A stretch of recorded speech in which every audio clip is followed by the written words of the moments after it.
এজন্য মতি ভাইকে আহ্বান জানাবো, হয়তো সাংবাদিকতা করেন নাহলে রাজনীতি করেন, কিন্তু এই ধরনের অসত্য তথ্য দিয়ে এই সংকটকালীন মুহূর্তে জাতিকে আপনি বিভ্রান্ত করবেন না। তো আজকে প্রথম আলোতে একটা সংবাদ প্রকাশিত হয়েছে যে 20টা সিট এবং হলো 3 জন মন্ত্রী, এটা একটা অসত্য তথ্য। এবং আমরা এই সময় মনে করেছিলাম এই নির্বাচন আসলেই যখনই কোনো সংকট বাংলাদেশে আসে, এই সংকটের মধ্যে আগুনে ঘি জ্বেলে দেয় প্রথম আলোর এই ধরনের অপসাংবাদিকতা বন্ধ করতে হবে। এখন বাংলাদেশে প্রথম আলো নিয়ে কথা বললে অনেকে ভয় পায়। প্রথম আলো নিয়ে আর ভয় পাওয়ার দরকার নাই, ডেইলি স্টার নিয়ে ভয় পাওয়ার আর দরকার নাই।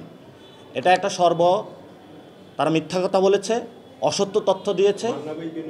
আমরা মান্না ভাইকে নিয়েও প্রথম আলো মিথ্যা কথা বলেছে, অথচ মান্না ভাইয়ের এখন মতি ভাইয়ের কী হয় এটা আমরা আসলে জানি না। এজন্য মতি ভাইকে আহ্বান জানাবো, হয়তো সাংবাদিকতা করেন নাহলে রাজনীতি করেন। রাজনীতিতে আসলে আপনি জনগণকে বলেন, তাহলে আমরা আপনাকে এনসিপির দরজা আপনার জন্য খোলা আছে। প্রথম আলো যদি সম্পাদক থেকে আপনি এনসিপিতে প্রার্থী হতে চান, আপনার প্রার্থী দিব ইনশাল্লাহ। কিন্তু এই ধরনের অসত্য তথ্য দিয়ে এই সংকটকালীন মুহূর্তে জাতিকে আপনি বিভ্রান্ত করবেন না।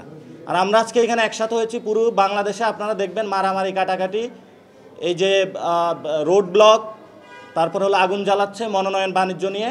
এই সংকটকালীন মুহূর্তে আমরা এই মনোনয়ন বাণিজ্য এইসব কাজ না করে এখানে একীভূত হয়েছি সংস্কার বিষয়ে কথা বলার জন্য। সংস্কার থেকে মুখ ঘুরিয়ে দেওয়ার জন্য বিএনপি নমিনেশন দেওয়া শুরু করেছে এবং মাঠের মধ্যে তারা শান্তি শৃঙ্খলা নষ্ট করছে। কিন্তু আমরা এই জাতির যে সংকটকালীন মুহূর্তটা, সেই জায়গা থেকে আমরা মনে করি সংস্কার প্রক্রিয়াটা এগিয়ে নিতে হবে। এই জন্য ওনারা দীর্ঘদিন যারা লড়াই করছেন তারা আমাদেরকে আহ্বান করেছেন, ওনাদের আহ্বানে আমরা এসেছি, ওনারা আমাদেরকে পরামর্শ দিয়েছেন, কথা বলেছেন। এবং আমরা সবসময় বাংলাদেশে যারা এই সংস্কার প্রক্রিয়াটা নিয়ে এসেছিলেন, আওয়াজটা তুলেছিলেন, ওনাদেরকে আমরা পাশে পেয়েছি। ওনাদের প্রতি আমাদের আজীবন শ্রদ্ধা, আমাদের শ্রদ্ধা ভালোবাসা থাকবে। এবং ওনাদের যে ফাইট, ভাসানী যোগন মণ্ডল থেকে শুরু করে যারা এই সংস্কার প্রক্রিয়ার বাংলাদেশে হলো জারি রেখেছেন, তাদের আমরা পথে থাকবো ইনশাল্লাহ।